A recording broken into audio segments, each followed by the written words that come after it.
Though fighting's exciting, discover discussion, swap guns for tongue, and charm for concussion, envelop your foes in one massive kiss, and come to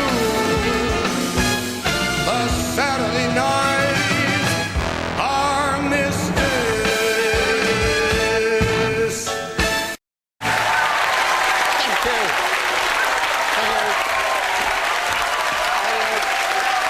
Just a simple entrance. I mean, it doesn't matter what you're doing there. Thank you for that sickening applause. I'm Armando Iannucci, and this is the Saturday Night Armistice. Imagine Highway coming from a Thai prison. And in this truly momentous week in which Britain ended up with exactly the same Prime Minister it started with, and a baby man as Welsh Secretary, I'm with the one group of people perhaps most devastated by this week's changes. It's the Jeremy Hanley Fan Club. Nice to see you all.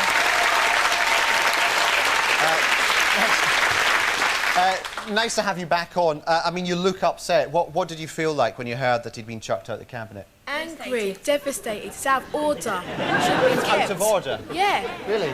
He was brilliant. He was such a good chairman. He really should have stayed. He was just the best. Yeah. But no matter what, we'll stand by him. Will you? You're loving, no matter what. I mean, where do you think you'll be in 5 years' time? I think the environment, because that's the kind of man he is. Is he? Are you going to... If he's in environment in 5 years' time, are you going to come back on the show and tell us all about it? Yeah, definitely. Yeah? Yeah. Okay. Well, thanks very much. Thanks very much for coming on the show, the Jeremy Hanley Fan Club. And here's some vouchers for your education. All right? Thanks a lot. On with the rest of the pen.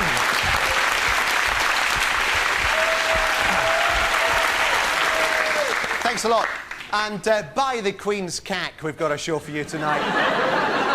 We'll be whooping at paratrooper Lee Clegg.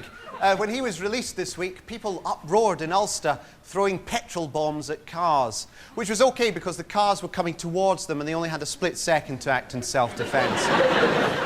On the mainland, a newly macho John Major whooshed up his cabinet team by reshuffling the wives.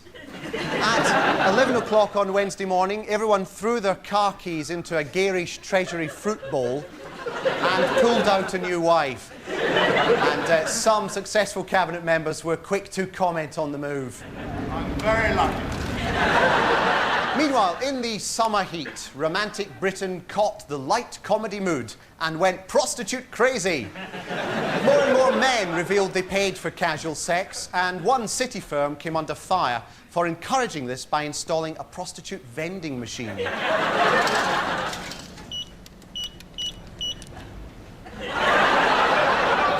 All over the BBC. After last week's streaker at Lord's, the Sports Council announced plans to tighten perimeter security, and this should help avoid a repeat of some of the scenes at last year's Embassy World Snooker final, when distracted groundsmen let some sheep stray onto the table. And finally, people got fed up with all this politics that keeps being rammed down our eyes. So to help out, the BBC broadcast its first politics-free edition of Question Time, which lasted 20 seconds. Question time tonight, Steve Chris Liz Camlesh Bow. Good evening tonight, Dr. Grantley Lysett, who is a lecturer. Do you agree? Steve Norris. No, not at all. I don't think so. Liz Lynn, do you agree with that? No, I don't. Which answer appeals to you? I agree with Liz Lynn. Chris Smith. I think Steve is wrong.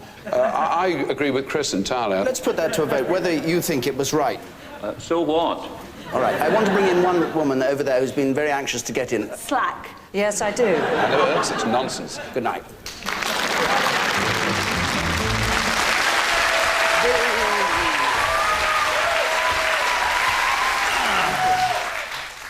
Now that this week all of politics has finally been settled once and for all, it's time for the Saturday Night Armistice to rally round the unifying figure of our Prime Minister and our Deputy Prime Minister, and declare England to be the finest and biggest country in the world. And here to prove it are David Schneider and Peter Bainham, two proud English people.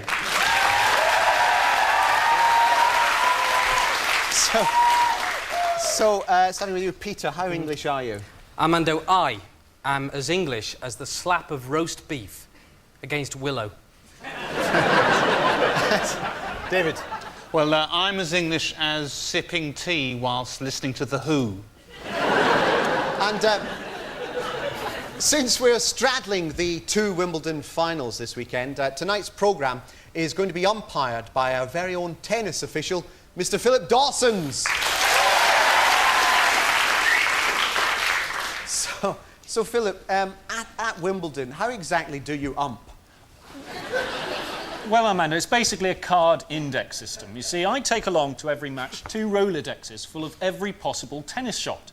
This one has a card for every tennis shot that's in, right, and this one has a card for every tennis shot that's out. The players play their shots, I consult the cards and can tell them instantly whether it was in or out. Well, isn't this computerised yet? It is at the US Open, but at Wimbledon we prefer the cards. That's amazing. So you'll be keeping an eye on us throughout the show and telling us if we ever infringe the rules of lawn tennis? Yeah, I will, yes. Good, right. Well, thanks very much, Philip Dawsons, one of our happier bookings. Now, as John Major's new cabinet settles down for its first split, there are fears on the right wing of the party that Major will go back on his word that there will be no recriminations. That's right. Poor John Redwood, though. I mean, I feel very sorry for him. Apparently he woke up on Thursday morning with this splitting hangover and turned to his wife and said, well, I've been pissed for about a fortnight. What happened? What happened? He put on the telly, he said, oh, John Major was Prime Minister, and he thought, oh, it's all right then. And then he saw the time and he got up and thought, oh, God, I'm late for cabinet. And then he off. And then he turned up his office and said, who's that little bloke in my desk? But it's great now that John Major's won because he goes forward to the 5 Nations Leadership Challenge now. And I think he'll do well for us. I mean, he's drawn Helmut Kohl in the first round. God, I mean, apparently Major's very full of himself now, because, you know, he said that business about put up or shut up. Yeah. Now, when he goes into cabinet meetings, anybody he's got, shut up! Prime Minister, shut up! But it was terrible for him at the start of the week, because all the press came out against him, right? The kind of the Sun and the Mail and everything. And even BBC's Fast Forward magazine. It says there, Major's yesterday's man, so sod off back to Huntington.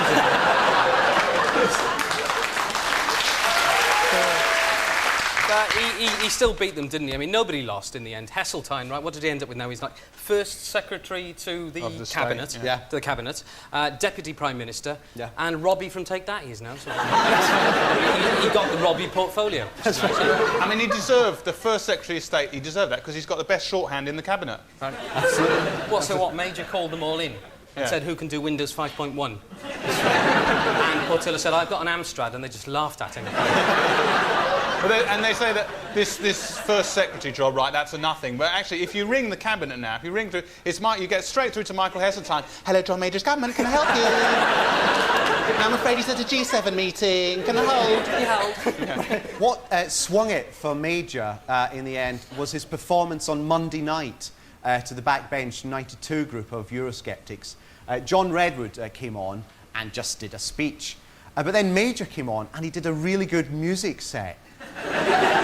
He sang and he bantered with the audience, and in the bit we're going to show now, he presented his policy on Europe by playing with French gypsy band Les Négresses Vertes.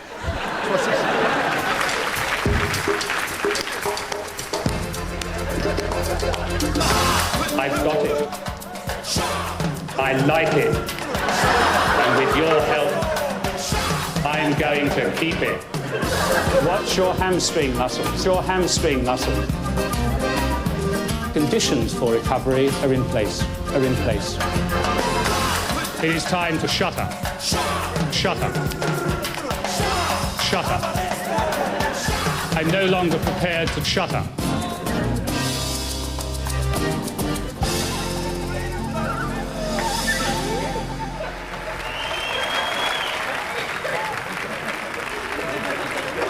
will be a lot more of these during the campaign.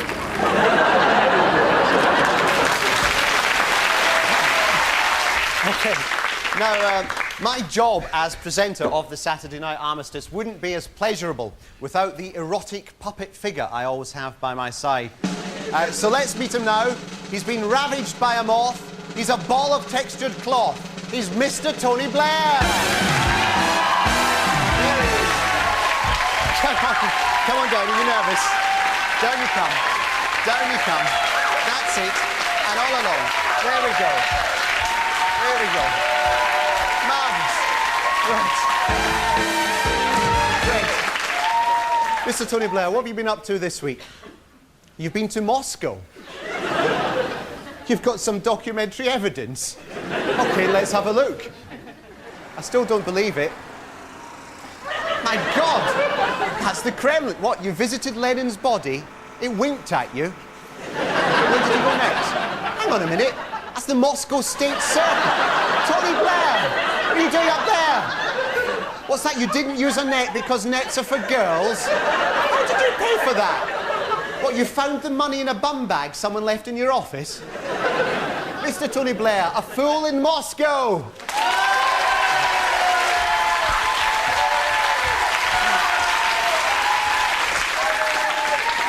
Quiet, please. Sorry. Back to number 10 Downing Street and the cocky dancing man who lives inside it. Now that he's cleverly neutralised Michael Portillo by putting him in charge of guns, he's going to turn his attention to the electorate, trying to bring back the feel-good factor that the Conservatives have been working to find for the last 10 years. In laboratories all over the country, they've been attempting to isolate the feel-good gene. And if we look at this footage we caught, this week they tried their first experiment by injecting it into a rabbit. The rabbit is adopting the behaviour of most people in the 80s, going past a savings account, past a building society, and instead wandering into Curry's to buy a stereo. There we are. Yeah, I mean, the basic problem is that the Tories have got to find ways of making people feel better. So what they're doing they're going around canvassing houses, but instead of dropping leaflets through the letterbox, they're dropping little tablets of Prozac. What they should do, though, if they want people to feel good, is just waft the smell of freshly baked bread over marginal constituencies. The thing is, the opinion polls is the big problem. Now, take a look over here, right? This is a bar chart, right, showing the two main parties. Labour right up here, Tory down here. It all looks really desperate for the Tories. But they can do something. Watch. Now, some extreme left-wing loonies might balk at that. OK, fair enough, but what about this? Here's the bar chart again, Labour, Tory, looking bad for Tories, and the pie chart here shows exactly the same thing. But if we take the Tory section from the pie chart here and put it thusly on the bar chart, voila, it doesn't look so bad after all. I don't know what you think, but I don't think Labour can argue with that. They can't, David, and they can't argue with this either. Exactly the same volume of support for the Tories, but 4 times slimmer and 4 times taller. You see, the problem with statistics, like all things that are true, is they can be deceptive. This is a Labour bar chart here, Tory bar chart here. Is this the true picture? Or is this? Look, smaller! Or even this. Just Tory, you see? Looks massive. Look at this one over here. This bar chart looks clear enough. Labour up there, Tory down there. But what if I remove this panel?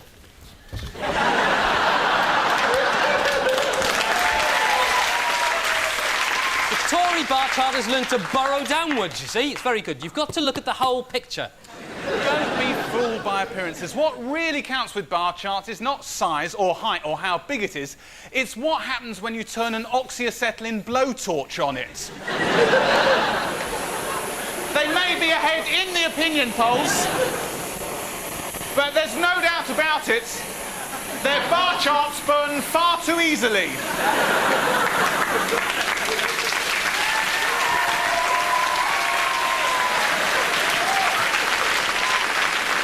OK, well, thanks for that look at the recent goings-on in Westminster, and I, for one, hope that that's the last we hear about that place for a long time.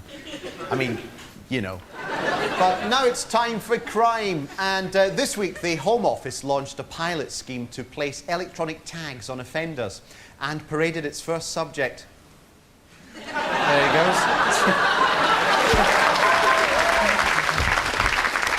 goes. Institutions... Out. What? Out. Foot fault. Oh, sorry. Thanks. Institutions... Play. Institutions like the National Health Service are the faultily bagged lifeblood of the nation. So this was a special week as the NHS published its league tables and showed us who's best at hips.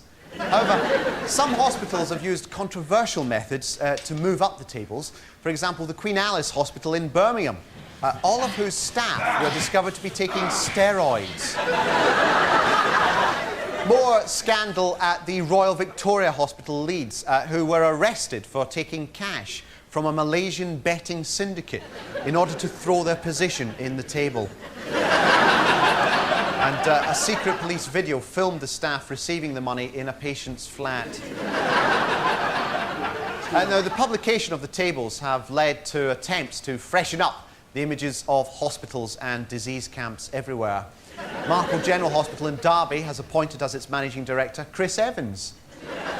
While the most celebrated move has come from the Richmond Accident and Emergency Unit, who instigated an open day for children. The children are given the run of the emergency wards for up to 7 hours. They're allowed to have a go with some of the equipment. Fingers on here.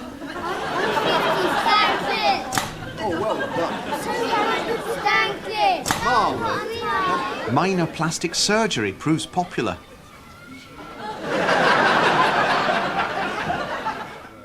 As does visiting some of the patients.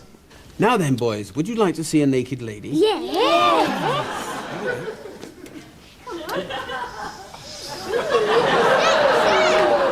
A hands-on approach is encouraged in the operating theatre. Would you like to put your hand in a nice man's stomach to see what you can find? You put your hand up there, let's see what he's got there. Oh, Eddie, look, isn't that yes, isn't that smack? While other kids are allowed to take part in the decision-making processes of the hospital. Would you like to be the one to do it? Right, just press that button there. Peter, you went out earlier this week. Yes. Now, why on earth did you do that? It was necessary, Amanda. It was necessary? Absolutely necessary. On Monday, I was reading a paper, and in that paper was a review of a play. Right. Yeah. And at one point in the review, it said, "You must see this play." And I thought, well, must I? So I checked with the police, right? And they said, as far as they know, there wasn't a law specifically requiring me to go and see the play, right?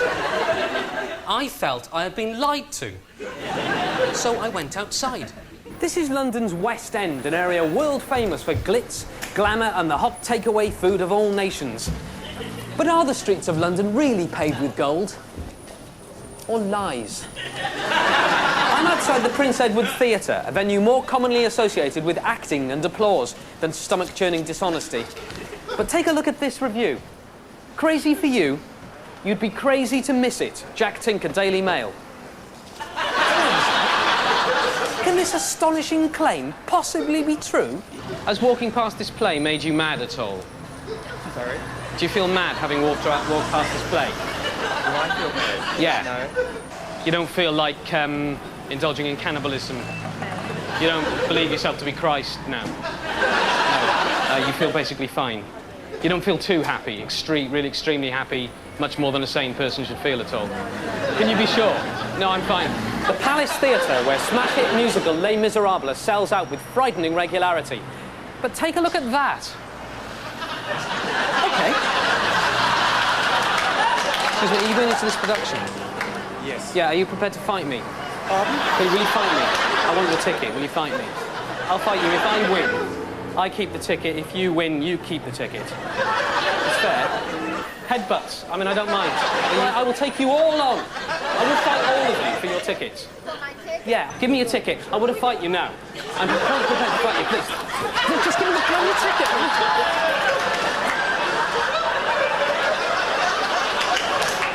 If you have to steal an usherette's uniform to get in, do it. OK. I'm going to try and go into this theatre and actually steal an usherette's uniform. Tony here has got a hidden camera in a bag. Let's go.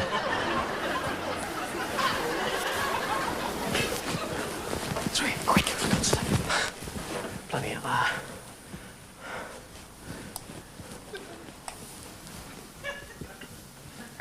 Oh, hello, I'm here about the photocopier. Cheers.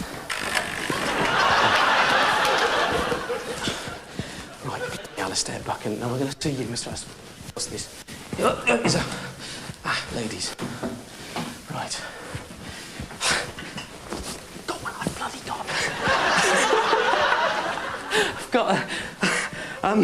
I've got a blouse. Skirts, that's what they wear, don't they, ladies? Right, let's get a jump. Bloody hell, come on, quick. We've got an usherette's uniform. OK, Mr. Buchan, I've got this far. It's no problem. I'm going to go for it.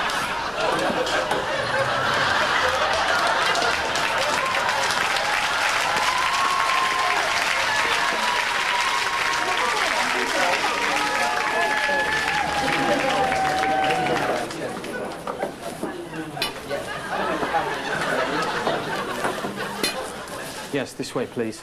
Please, I'll be correct. I'll get a torch. Just give us a commentary during the play. Do you have tickets? No, I'm the new usherette, Peter. I haven't actually asked for any new staff. Oh, yeah, it's... sorry, I'm very busy at the moment. Do you want to see the seats, please? I'll take you to seats this way. Right. OK, I'll go.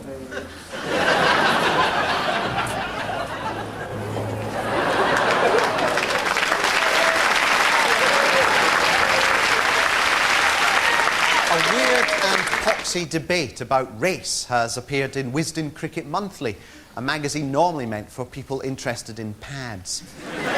It suggests black players betray their lack of true English character by playing well. Others have reacted strongly against this, saying that England has a liberal and trouble-free tradition of fully accepting sportsmen from ethnic Canadian backgrounds. So what exactly is patriotism, other than an excuse to get killed in a poorly planned land war? Well, we, in the Saturday Night Armistice, refuse to listen to those people who say that England is simply a dumping ground for abuse-ridden mental institutions and people who enjoy having unprotected sex in Spain. That definition is all too easy to come up with. But tonight, to celebrate the true glory of England, let's greet the following massive parade of English culture with a national clap as we now rejoice in the glory of this, our wetted isle, and say, "This is England. Hello." And leading off our parade of all that is English, a school recorder group playing the theme from EastEnders. Next, please welcome a middle-class couple from Berkshire committing adultery.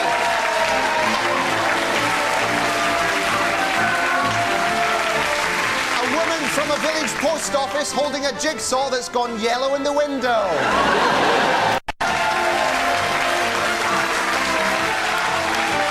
From the Cheltenham branch of Dixon's, the Dixon's Acrobatic Display Team.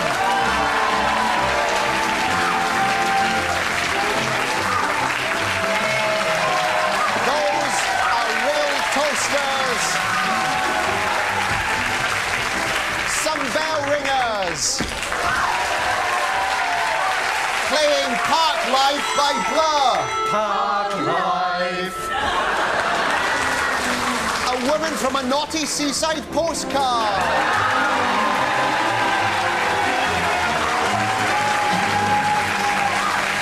The cast of The Archers.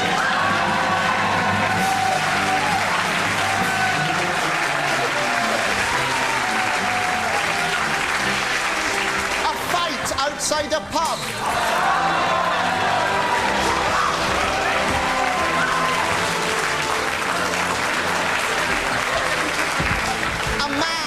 washboard.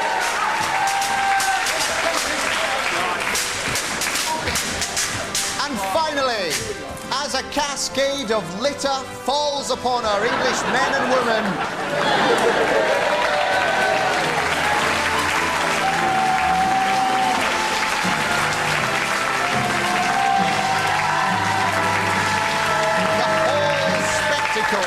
now falls silent, save for a lone English tenor. Sweetie, sweetie, la la la la la la. All together. The sweetie, la la la la la la la. The sweetie.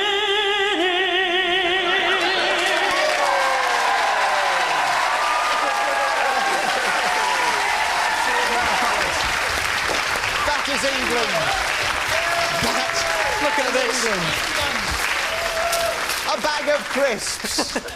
Well, what can possibly top that? Nothing. All right, then. Why don't we then go to the miniaturised area? Yes.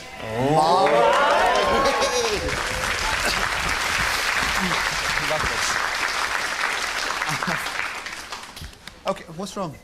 Are you all right? Are you just, upset? I'm just so bloody happy. Yes. I mean, I'm just moved. God almighty. Yeah, I'm all right, I'm all right.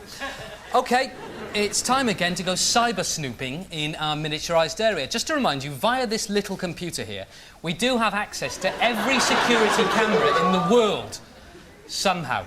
So, let's don the pants of Peeping Tom and go stalk about around the lives of the great and good. Armando, who do you want? I'd like to see what Douglas Hurd got up to Douglas this week. Hurd, right, so just type Last him in. week in politics. Right, how many G's in Douglas? 12. 12, right. OK. Right. OK. OK, let's go. Right, Now, here is... This is the bit you see on the news, right? Yeah. This is the bit. Now, let's go to the security footage. OK. Okay, we'll get him up. Right, now, this is just a poolside security camera. Yeah. Goes up there. Oh, my God! Douglas! Oh, you can see all the stuff. Is that the arse that Jonathan Aitken faxed him earlier? It is. Oh, he's turning round, turning on. No, we don't want to see anymore. That's... Just retirement just destroys your head, doesn't it? Another bit. Okay, Can we see some more? Yeah, Dave. Yeah, Michael Portillo. Michael Portillo. Okay, OK, all right, Michael let's see Portillo. what Let's he's up call him up, right. Now, this is last week, momentous week in politics. Yeah. Now, you can see, here's Major. Major gets out of the car. Yeah. OK, now he's looking very... Oh, look, shut up, he says. Shut up. Now, here's Virginia Bottomley about to have her job altered downwards. Yes. So, now, Portillo. Right, Now, look, yes. he's very happy. He goes inside, but watch this when he gets inside. Look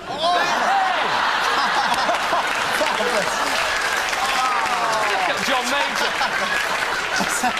Is he all right? The man that placed that bucket up there leads our country. It's ridiculous. OK, well, thanks, Peter. Thanks for your miniaturised area, and thank you for your miniaturised Mr. Tony Blair. No problem Thanks at a lot. all. No problem at all. OK, quick update. How English are you now, David? I'm now as English as the tights they buried Winston Churchill in. Right, Peter? I am so English, Are you? Amanda. I am as English as a Yorkshire pudding factory exploding and spreading a cloud of noxious batter over a wide area. That English. Right. That is such an English disaster to happen, isn't it? Russia has Chernobyl and we have Hull. It's an enormous cloud of Yorkshire pudding. Formed a huge sort of mushroom cloud over Hull. And then set. You see, the only way to get rid of it is to squirt it with gravy and hope it gets all soggy and there's a gravy winter for everyone. Do you know what they found out about it? It wasn't like equipment or anything. Yeah. Apparently, a load of people were just sitting in their houses and that sort of Bisto gas came through the window. And they went, ah.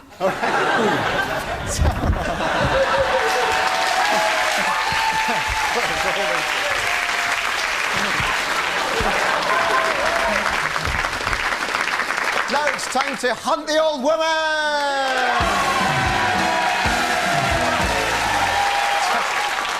Just a quick summary of the rules. During the week, we released a genuine old woman somewhere in Britain and got her on the telly.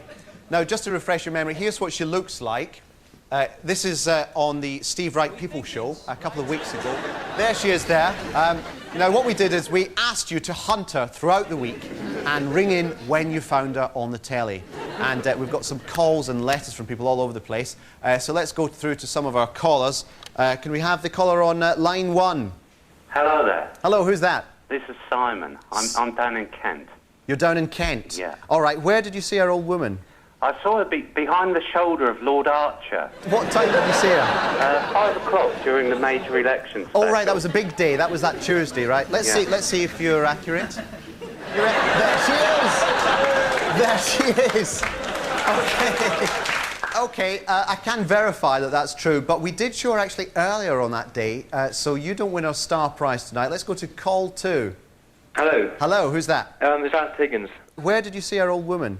I saw her behind Nick Ross at 3 p.m. outside Parliament. Oh, right. Can we see that? No, I think something interesting. There's her hat. Right? There's her... No, look at this. One of Nick Ross's evil henchmen come and move her out the way. OK, well done on that. But unfortunately, we did show one earlier, so you don't win tonight's star prize. Let's go over to call 3. Hello? Hello, oh my God. Hello, who's that? Tony from Leicester. OK, and where did you see her? 1 o'clock news, BBC. 1 o'clock news, BBC. OK, we're going to run it now. Right, there we go. Oh, there she goes. Behind the tie. Yeah, dodgy one. And here we go. Can you hear that? Can you hear that? Yeah. That is the sound of victory because you're tonight's winner! Oh, yes, I got the winner! Well, see what you can do with tonight's star prize then. Because it's the Saturday night Armistice hors d'oeuvre tree. Fabulous. And the special hors d'oeuvre of the week is anchovies. Oh, gorgeous. I love They're marvellous. Great. I love anchovies. OK, so thanks very much. Cheers. Cheers.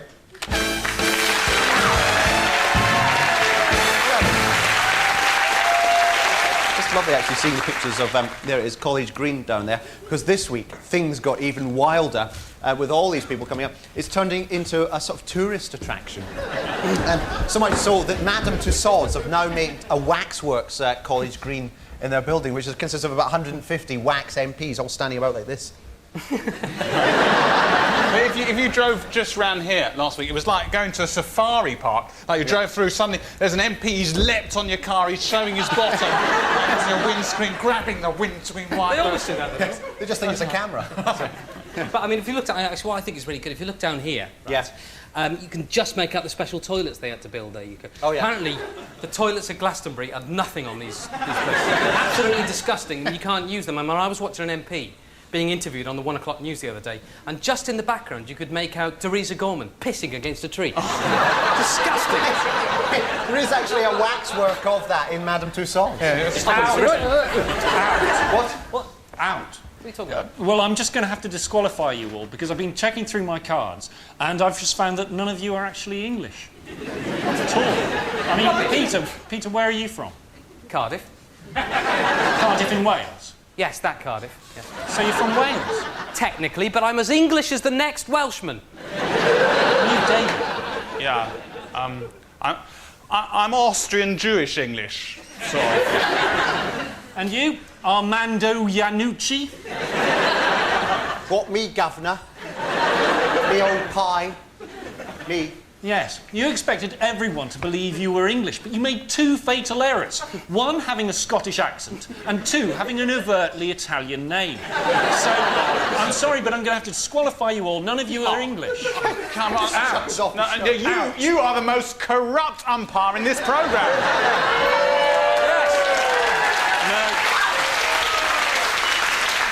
No, I'm not.